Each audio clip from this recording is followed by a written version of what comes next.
संतान के रूप में आपके घर में कौन आया है। संतान बेटा या बेटी के साथ रिश्ता इतना लंबा और गहरा होता है कि ये रैंडम कभी नहीं हो सकता। आपकी संतान आपके पूर्व जन्म का ही कोई संबंधी है।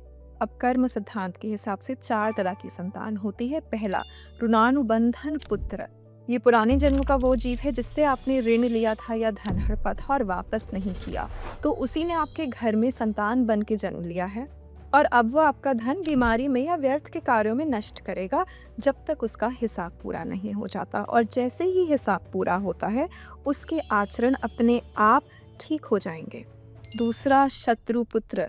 यहाँ पूर्व जन्म के दुश्मन ने आपकी संतान के रूप में जन्म लिया है।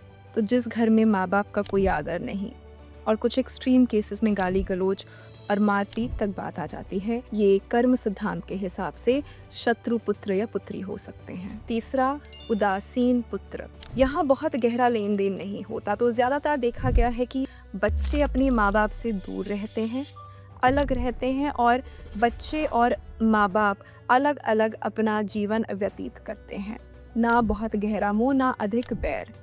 और कुछ केसेस में जहाँ अटैचमेंट है, प्रेम है, फिर भी अलग अलग यदि व्यतीत करना पड़ रहा है, तो आप समझ लीजिए कि लेन देन यहाँ कम ही है। चौथा, सेवक पुत्र। आपकी ही की हुई सेवा का ऋण उतारने के लिए इस संतान का जन्म होता है।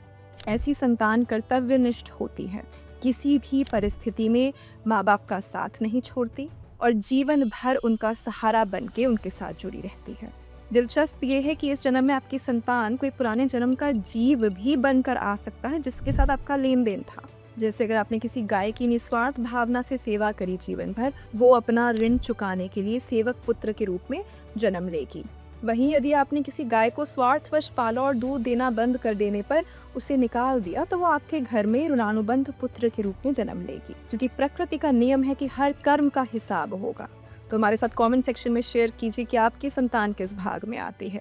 राधे राधे।